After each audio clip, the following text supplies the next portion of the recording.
Hello, guys, and welcome back. Today we talk about MIW. What's MIW? Medical induced withdrawal. Um, Now what's that? Okay, so I will elaborate. Medical induced withdrawal is okay. Let's say you take a oxy, like you snort 80 milligrams at once, like you're addicted and you have to take a lot every day. Then you take 2 milligrams of Suboxone, why ever, that's with naloxone, like intranasally. I don't know how it is with buccal tablets that you put in your mouth, sublingually, but you snort it. And then you get like a blockage in your brain from the opioid receptors, and nothing really goes in there anymore, and it sucks it out because of the naloxone and shit. And the Suboxone, like, it doesn't interact very well with each other, and you will get like cold sweats and like vomit, and it can last for a long time. Like, there are a lot of horror stories of people that last them a long time, but usually it doesn't happen when you snort it. Usually it can, and that's where I get to my story. It normally happens when you shoot it up. Okay, so I'm not gonna tell you guys when it happened, but it happened long enough ago that I can like talk about this. So I woke up, I felt like shit. I felt like I'm gonna do like 40 milligrams of oxy because I feel like super trash. I did that and I was like, fuck it, still don't feel it. I was like, what's wrong with me? My nose was probably blocked because it was super clogged up and I was actually sick. But I did not take that in consideration because I'm a fucking moron. And I fucking snorted like a milligram of fucking Suboxone. Like real Suboxone, not Subutex or something. It was Suboxone.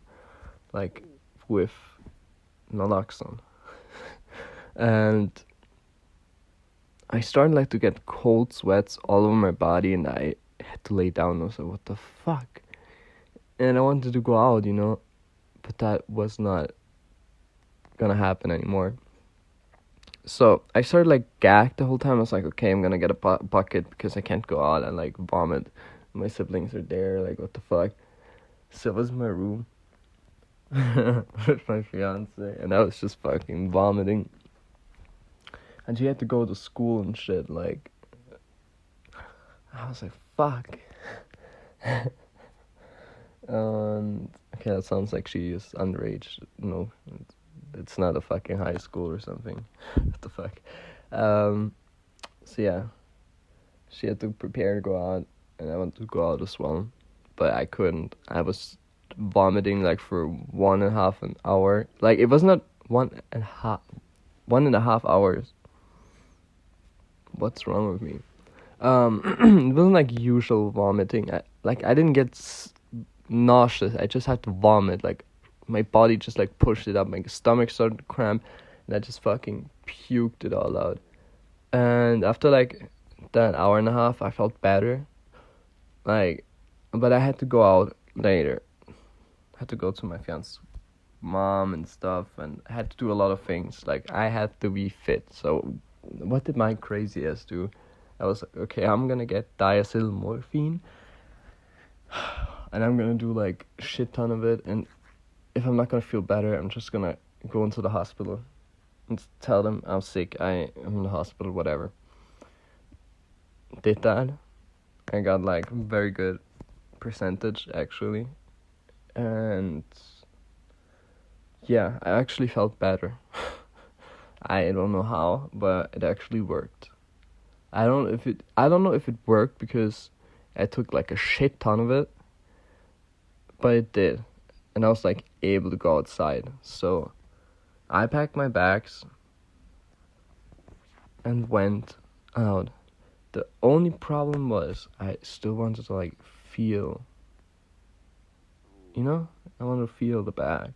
So I did more and more and more. And at a point, I was nodding off, but I didn't really feel it, and I was like so confused. But yeah, I just wasted like fucking gram for nothing. But I need to say, I was pretty lucky in that situation, because it could have ended much worse. I could have fucking killed myself probably with that, but I don't know. I was lucky because I didn't get sick to the point that I vomited the whole day. I just like vomited all out and it came out of my nose and I cleaned my nose like that. I took a shower afterwards, obviously, and cleaned fucking everything for like, I don't know how long, but I went in there. So I felt better. But the thing what I want to say is like, if you get to that point where you're like, fuck, I feel like shit, wait. Just wait. Before you do any Suboxone or Subutex or like fucking whatever with those substitute things, wait. And if you're not in a substitution program, I would not even like tell you to fucking do this because it's fucking stupid. I'm not subsidized, but I did it, you know, it was stupid for me. But wait, even if you have to cold withdraw like a little bit for like 10 hours, do it than getting this sick for like, I don't know how long. Because it was like, somebody punched me like in the stomach like for the whole time I was puking. And it was horrible. But I got out of it. And yeah, just don't mix that shit for real. If you want to take Suboxone, wait until the half-life is like worn off of the pill. And then talk to your doctor. I'm not gonna tell you what to do here. I'm not gonna tell you to do it or do it not. Don't do it. Do it not, huh? Good English. But yeah, that shit was horrible. But I'm out.